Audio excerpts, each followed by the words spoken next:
Doctor, আমার চিকিৎসা না করে আপনি এগুলো কি করতেছেন? চুপ কর মাগি, আমরা চিকিৎসা এভাবেই করি।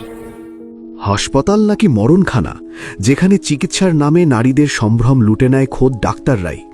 পুলিশ নির্বিকার, আর শত শত অভিযোগ ধামাচাপা পড়ে আছে টাকার গরমে। কিন্তু পাশা উল্টে গেল যেদিন জেলার ডিএম ম্যাডাম ছেঁড়া শাড়ি আর মলিন বেশে রোগী সেজে একা ঢুকলেন সেই মৃত্যুকূপে। ডাক্তাররা যখন লোলুপ দৃষ্টিতে তার গায়ে হাত বাড়ালো, তখন তারা কল্পনাও করেনি ওড়নার আড়ালে লুকিয়ে আছে তাদের ধ্বংসের চাবিকাঠি। শিকার যখন নিজেই শিকারী, কি ঘটল সেই রাতে জানতে হলে শুনুন পুরো গল্পটি। মেঘনা নদীর তীর ঘেঁষে গড়ে ওঠা ছায়া সুনিবিড় গ্রামটির নাম হরিপুর। গ্রামটি ওপর থেকে দেখলে মনে হয় যেন শিল্পীর তুলিতে আঁকা কোনো ছবি, কিন্তু এই ছবির ভেতরে যে এক ভয়াবহ অন্ধকার লুকিয়ে আছে তা বাইরের কেউ জানে না। গ্রামের একমাত্র সরকারি হাসপাতালটি মানুষের জীবন বাঁচানোর জায়গা হওয়ার কথা ছিল, কিন্তু গত কয়েক বছর ধরে গ্রামের গরিব ও অসহায় নারীদের জন্য সেটি হয়ে উঠেছিল এক জীবন্ত নরকপুরী। দিনের আলোতেও মহিলারা ওই হাসপাতালের ধারে কাছে ঘেঁষতে ভয় পেত। বিশেষ করে ডক্টর রাশেদ এবং তার সহকারী ডক্টর রতন, এই দুজনকে দেখলে গ্রামের মহিলারা ভয়ে জড়োসড়ো হয়ে যেত। চিকিৎসা নিতে আসা যুবতী মেয়েদের দিকে তাদের তাকানোর ভঙ্গি এতটাই অশ্লীল ছিল যে মনে হতো তারা চোখের দৃষ্টি দিয়েই শরীর চেটেপুটে খাচ্ছে। অভিযোগ ছিল ভুরি ভুরি, কিন্তু অদ্ভুত কারণে কেউ তাদের টিকিটিও ছুঁতে পারত না। গ্রামের সহজ সরল মানুষ থানায় গেলে ওসি মিজান সাহেব উল্টো ধমক দিয়ে বিদায় করতেন। তিনি বলতেন, ডাক্তাররা দেবতা, তাদের নামে বদনাম করিস, তোদের লজ্জা করে না? আসলে পুলিশ প্রশাসন টাকার কাছে বিক্রি হয়ে গিয়েছিল। ডাক্তারদের কুকর্মের কাইলগুলো জমানো হতো ঠিকই, কিন্তু টাকার বান্ডিলের ভারে সেগুলো ধামাচাপা পড়ে যেত। হরিপুরের হাসপাতালের চার দেয়ালে তাই চাপা পড়ে থাকত অসংখ্য দীর্ঘশ্বাস আর কান্নার শব্দ। জেলা শহরে নতুন ডিএম বা জেলা ম্যাজিস্ট্রেট হয়ে এসেছেন নুসরাত জাহান।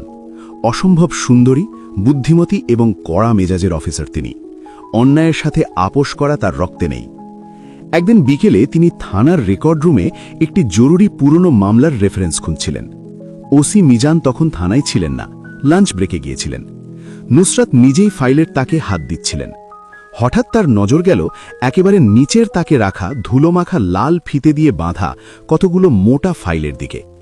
ফাইলের উপর লেখা হরিপুর হাসপাতাল অভিযোগনামা। কৌতূহলবশত নুসরাত ফাইলগুলো নামালেন। খুলতেই তার চোখ কপালে উঠল। একটা দুটো নয়, শত শত অভিযোগ। সব অভিযোগের ধরন এক: ভুল চিকিৎসা, নারীদের সাথে অশালীন আচরণ, গায়ে হাত দেওয়া, ইভটিজিং। অভিযোগকারীদের নাম ভিন্ন, কিন্তু অভিযুক্তের নাম বারবার একই: ডক্টর রাশেদ ও তার সাঙ্গপাঙ্গরা। ফাইলের নিচে লাল কালিতে বড় করে লেখা, তদন্তে মিথ্যে প্রমাণিত। নুসরাত অবাক হলেন। এতগুলো মানুষ মিথ্যে বলবে? একই বিষয়ে এতগুলো নারী বানোয়াট কথা বলবে? এটা হতে পারে না। ঠিক তখনই ওসি মিজান হন্তদন্ত হয়ে রুমে ঢুকলেন। ডিএম ম্যাডামকে ধুলোমাখা ফাইল হাতে দেখে তিনি চমকে গেলেন। ম্যাডাম, আপনি এখানে? আমাকে বলতেন, আমি খুঁজে দিতাম। এই ধুলোবাড়ি আপনার গায়ে লাগছে। নুসরাত ফাইলটি হাতে নিয়ে ঠান্ডা গলায় ওসি মিজানের চোখের দিকে তাকিয়ে জিজ্ঞেস করলেন, মিজান সাহেব, এই ফাইলগুলো কিসের? একই ডাক্তারদের বিরুদ্ধে এত অভিযোগ পেন্ডিং কেন? আর সব তদন্তে মিথ্যে লেখা কেন? মিজান একটু আমতা আমতা করে কৃত্রিম হাসি হাসল। ওহ, ওটা ম্যাডাম, গ্রামের মানুষ তো অশিক্ষিত। ডাক্তাররা একটু কড়া কথা বললেই এরা মনে করে খারাপ ব্যবহার করছে। আমরা তদন্ত করে দেখেছি সব ভুয়া। ডক্টর রাশেদ খুব ভালো মানুষ, এলাকার এমপি সাহেবের আত্মীয় হন, তার নামে মানুষ হিংসে করে বদনাম ছড়ায়। নুসরাত ওসির চোখের দিকে তাকিয়ে বুঝতে পারলেন, ডাল মে কুচ কালা হে। ওসির চোখে চাতুর্যের ছাপ স্পষ্ট। তিনি ফাইলটা ধপ করে টেবিলে রেখে বললেন, ও আচ্ছা, তদন্ত যখন হয়েছে তখন তো আর কথা নেই। তিনি থানা থেকে বেরিয়ে এলেন বটে, কিন্তু মনের ভেতর খচখচানিটা গেল না। তার ষষ্ঠ ইন্দ্রিয় বলছিল, ওসি কিছু লোকাচ্ছেন। তিনি সিদ্ধান্ত নিলেন, সরকারি গাড়ি, প্রোটোকল আর পুলিশ নিয়ে গেলে সত্যটা কোনোদিন জানা যাবে না। সত্য জানতে হলে তাকে নামতে হবে মাটিতে, মিশতে হবে সাধারণ মানুষের ভিড়ে। পরদিন সকালে নুসরাত তার বাংলোর বিশ্বস্ত ড্রাইভার ও কেয়ারটেকার করিম চাচাকে ডাকলেন। নুসরাত বললেন, করিম চাচা, আমার জন্য একটা পুরনো সুতি শাড়ি আর কিছুটা ছেঁড়া একটা ব্লাউজ জোগাড় করতে হবে, আর আমার চুলগুলো তেল দিয়ে চপচপে করে দিতে হবে। আমাকে এমনভাবে সাজতে হবে যেন কেউ চিনতে না পারে। করিম চাচা অবাক হয়ে বললেন, ম্যাডাম, আপনি কি কোনো নাটক করবেন? নুসরাত মুচকি হেসে উত্তর দিলেন, না চাচা, নাটক না, শিকার ধরব, তবে এবার শিকারই আমি নই, শিকার সেজে বাঘের গুহায় ঢুকব। আজ রাতে হরিপুর হাসপাতালে আমার অ্যাপয়েন্টমেন্ট। বিকেল গড়িয়ে সন্ধ্যা নামল। নুসরাত নিজেকে পুরোপুরি বদলে ফেলেছেন। মলিন চেহারার এক গ্রাম্য বধূ, পরনে সস্তা নীল রঙের সুতি শাড়ি, মাথায় ঘোমটা, হাতে কয়েকটা কাঁচের চুড়ি, চোখে মুখে চরম অসুস্থতার ছাপ। কিন্তু এই জীর্ণ পোশাকের আড়ালে লুকিয়ে আছে প্রযুক্তির সর্বোচ্চ ব্যবহার। তার শাড়ির ভাঁজে লুকিয়ে আছে একটি হাইটেক বাটন ক্যামেরা, যা সরাসরি তার হেড অফিসে এবং স্পেশাল ফোর্সের কাছে লাইভ ফিড পাঠাচ্ছে। আর কোমরে লুকিয়ে আছে জিপিএস ট্র্যাকার ও ছোট একটি ওয়াকিটকি। সন্ধ্যার পর হরিপুর হাসপাতালের পরিবেশটা কেমন যেন ভুতুড়ে হয়ে ওঠে। হাসপাতালের বারান্দায় টিম টিম করে আলো জ্বলছে। সিসিটিভি ক্যামেরাগুলো ইচ্ছে করেই অকেজো করে রাখা হয়েছে। তারগুলো ঝুলে আছে। করিডরে কোনো নার্স নেই, শুধু কয়েকজন ওয়ার্ড বয় ঘোরাফেরা করছে, যাদের চেহারা দেখলেই গা ছমছম করে। একটা রিকশা এসে হাসপাতালের গেটে থামল। রিকশা থেকে নামলেন নুসরাত। তিনি ধীর পায়ে ভেতরে ঢুকলেন। রিসেপশনে কেউ নেই। তিনি একটু এগিয়ে ডাক্তারদের রুমের দিকে উকি দিলেন। দরজার বাইরে লেখা ডক্টর রাশেদ। নুসরাত মনে মনে ভাবলেন, খেলা শুরু হোক। তিনি দরজায় টোকা দিলেন। ভিতরে আসব? নুসরাতের গলাটা কাঁপছে, যেন তিনি খুব অসুস্থ আর ভীতু। ভেতর থেকে একটা কর্কশ গলার আওয়াজ এলো, আয়। নুসরাত ভেতরে ঢুকলেন। রুমের ভেতর সিগারেটের ধোঁয়া আর দামি পারফিউমের এক উৎকট মিশ্রগন্ধ। টেবিলের ওপাশে বসে আছে ডক্টর রাশেদ, মাঝবয়সী, চোখে গোল চশমা, কিন্তু চোখের দৃষ্টিতে একটা লোলুপ ভাব। তার পাশে বসে আছে ডক্টর রতন এবং আরও দুজন ইয়াং ডাক্তার। তাদের সামনে মদের গ্লাস লুকানো। নুসরাতকে দেখা মাত্রই তাদের আড্ডার হাসাহাসিটা থেমে গেল। রাশেদ নুসরাতের আপাদ মস্তক এমনভাবে দেখল যেন কোনো কসাই মাংস মাপছে। কি সমস্যা? রাশেদ জিজ্ঞেস করল, কিন্তু তার চোখ নুসরাতের মুখের দিকে নয়, শরীরের দিকে নিবদ্ধ। নুসরাত কাঁচুমাচু হয়ে বললেন, ডাক্তার সাহেব, আমার শরীরটা খুব দুর্বল, কদিন ধরে জ্বর আর বুকে খুব ব্যথা। এই কথা শুনে পাশে বসা রতন এক নোংরা হাসি দিল। সে বলল, বুকে ব্যথা? চিন্তা নেই সুন্দরী, আমরা বুকের ব্যথা খুব ভালো সারাতে পারি। কাছে এসে বস। নুসরাত ভয়ে পিছিয়ে যাওয়ার ভান করলেন। না, মানে আমাকে একটু ওষুধ লিখে দিলেই হবে। রাশেদ ধমক দিয়ে বলল, ওষুধ কি তোর চেহারা দেখে লিখব? চেক আপ করতে হবে, ওই বেডে গিয়ে শো। নুসরাত অনিচ্ছা সত্ত্বেও পরীক্ষার বেডের দিকে এগিয়ে গেলেন। তার বুকের ভেতর হৃৎপিণ্ডটা লাফাচ্ছে, কিন্তু ভয় নয়, রাগে। ক্যামেরাটা সব রেকর্ড করছে। তিনি বেডে বসলেন। রতন এগিয়ে এলো। তার হাতে স্ট্যাথোস্কোপ নেই, আছে একটা সিরিঞ্জ। রতন বলল, রক্ত নিতে হবে। নুসরাত হাত বাড়িয়ে দিলেন। এই যে, হাত থেকে নিন। রতন হাসল। সেই হাসিটা পৈশাচিক। সে নুসরাতের হাতের দিকে তাকালই না। সে ধীরে ধীরে নুসরাতের দিকে ঝুঁকে এলো। গ্রামের মেয়েদের হাতের রগ পাওয়া যায় না রে, রক্ত নিতে হবে এখান থেকে বলে রতন হাত বাড়িয়ে দিল নুসরাতের বুকের দিকে। নুসরাত ছিটকে সরে যাওয়ার চেষ্টা করলেন। আপনারা কি করছেন?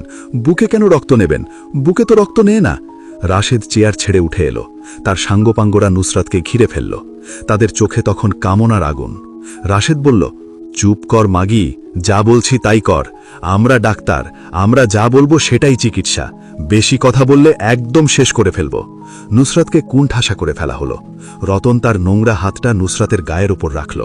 নুসরাত চিৎকার করার ভান করলেন, আমি পুলিশ ডাকবো, আপনারা আমার সাথে খারাপ ব্যবহার করছেন। এই কথা শুনে পুরো ঘর হাসিতে ফেটে পড়ল। একজন ডাক্তার বলল, পুলিশ? আরে ওসি মিজান তো আমাদের পকেটে থাকে, তুই কার কাছে বিচার দিবি? আমাদের নামে হাজারটা ফাইল জমা আছে, কেউ কিছু করতে পেরেছে? অন্য একজন মন্তব্য করল, সুন্দরীর দেখি তেজ আছে। ওই রতন, আর একটু বেশি করে সেবা করে দিস, তেজ কমে যাবে। রতন দাঁত বের করে হাসতে হাসতে বলল, চিন্তা করিস না বস, এমন সেবা দেব যে ও আর বাড়ি যেতে চাইবে না। এই বলে রতন হঠাৎ করে হ্যাঁচকা টান দিয়ে নুসরাতের গায়ের ওড়নাটা সরিয়ে ফেলল। নুসরাত নিজেকে দুহাত দিয়ে ঢাকার চেষ্টা করলেন। তার মনে হল পৃথিবীটা দুলছে, চারপাশে চারটে ক্ষুধার্ত হায়না, তাদের লালসা মাখানো চোখগুলো চকচক করছে। তারা ভেবেছিল এই মেয়েটিও অন্য গ্রামের মেয়েদের মতো কেঁদে কেঁদে বাড়ি ফিরে যাবে, লজ্জায় কাউকে কিছু বলবে না। কিন্তু তারা জানত না তারা কার ওড়নায় হাত দিয়েছে। ওড়নাটা মেঝেতে পড়তেই নুসরাতের অভিনয়ের খোলসটা খসে পড়ল। তার শরীরী ভাষা মুহূর্তে বদলে গেল। যে মেয়েটি এতক্ষণ ভয় কাঁপা কাঁপা গলায় কথা বলছিল, তার চোখ দিয়ে যেন আগুন বের হতে শুরু করল। রতন যখন দ্বিতীয়বার তার দিকে হাত বাড়াতে গেল, নুসরাত বিদ্যুৎ চমকের মতো ক্ষিপ্র গতিতে রতনের কবজিটা ধরে ফেললেন।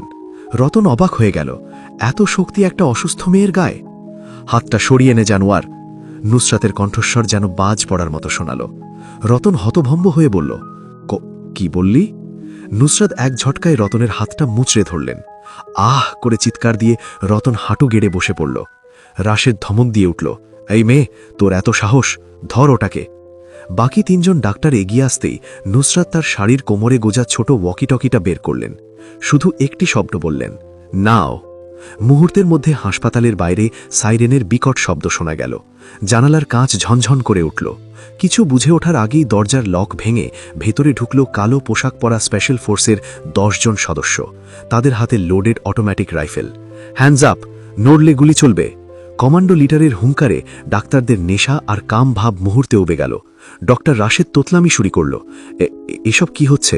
আপনারা কারা? জানেন আমি কে? আমি এমপির আত্মীয়। নুসরাত এবার ধীরে সুস্থে খাট থেকে নামলেন। মেঝে থেকে ওড়নাটা তুলে গায়ে জড়ালেন না, বরং সেটা হাতে পিঁচিয়ে নুসরাত এগিয়ে গেলেন রাশেদের দিকে। তার চোখে তখন ডিএম এর গাম্ভীর্য। তিনি পকেট থেকে তার আইডি কার্ডটা বের করে রাশেদের চোখের সামনে ধরলেন।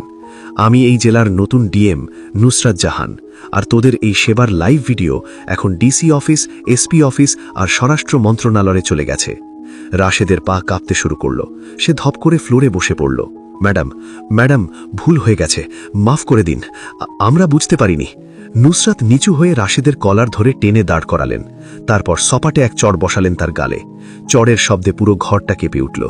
যেই হাত দিয়ে তোরা অসহায় মেয়েদের ইজ্জত নিয়ে ছিনিমিনি করেছিস, সেই হাত আজ থেকে হাত করা পড়ার জন্য প্রস্তুত কর। তোরা ডাক্তার নামের কলঙ্ক। ততক্ষণে বাইরে গ্রামের হাজার হাজার মানুষ জড়ো হয়েছে। পুলিশের সাইরেন শুনে সবাই ছুটে এসেছে। স্পেশাল ফোর্সের সদস্যরা যখন ডাক্তারদের কলার ধরে টেনে হিচড়ে বের করে আনছিল, তখন জনতা ক্ষোভে ফেটে পড়ল। নুসরাত হাসপাতালের বারান্দায় এসে দাঁড়ালেন। তার চুল তখনও তেল চিপচপে, পরনে মলিন শাড়ি, কিন্তু তার তেজোদ্দীপ্ত চেহারার সামনে পূর্ণিমার চাঁদও ম্লান। তিনি উপস্থিত গ্রামবাসীর উদ্দেশ্যে বললেন, আজ থেকে এই হাসপাতালে আর কোনো মা বোন অসম্মানিত হবে না। এই জানোয়ারদের বিচার আমি নিজে নিশ্চিত করব। আর শুধু এরা না, এদের যারা প্রশ্রয় দিয়েছে সেই থানার ওসি মিজানকেও সাসপেন্ড করে অ্যারেস্ট করা হয়েছে। জনতা উল্লাসে ফেটে পড়ল। গ্রামের মহিলারা যারা এতকাল ভয়ে মুখ খুলেনি, তারা আজ সাহসে বুক বেঁধে সামনে এগিয়ে এলো। কেউ কেউ জুতো ছুঁড়ে মারল ডাক্তারদের দিকে। ডক্টর রতনকে যখন পুলিশ ভ্যানে তোলা হচ্ছিল, সে নুসরাতের দিকে তাকিয়ে করুণ চোখে মাগ চাইল। নুসরাত তার দিকে তাকিয়ে ঠান্ডা গলায় বললেন, সুন্দরীর তেজ আছে বলেছিলি না? এটা তো শুধু ট্রেলার ছিল। জেলের ভেতরে রিমান্ডে যখন নিবে, তখন আসল তেজ টের পাবি। রাত গভীর হল। পুলিশ ভ্যানগুলো ধুলো উড়িয়ে চলে গেল। হরিপুর গ্রামে আজ শান্তির বাতাস বইছে। হাসপাতালের লাইটগুলো আজ আর ভুতুরে মনে হচ্ছে না, কারণ অন্ধকারের হায়নারা আজ খাঁচাবন্দি। আর সেই অন্ধকারে আলো হয়ে জ্বলে রইলেন একজন নারী, যিনি বাঘের গুহায় ঢুকে বাঘের দাঁত ভেঙে দিয়ে এসেছেন। নুসরাত গাড়িতে ওঠার আগে হাসপাতালের দিকে শেষবারের মতো তাকালেন। প্রতিজ্ঞা করলেন, যতদিন তিনি আছেন, ক্ষমতার অপব্যবহার তিনি হতে দেবেন না। এরকম ইন্টারেস্টিং গল্প সবার আগে পেতে চ্যানেলটিকে সাবস্ক্রাইব করে পাশেই থাকুন। তো দেখা হচ্ছে পরবর্তী ভিডিওতে। ততক্ষণ পর্যন্ত ভালো থাকবেন, সুস্থ থাকবেন। আল্লাহ হাফেজ।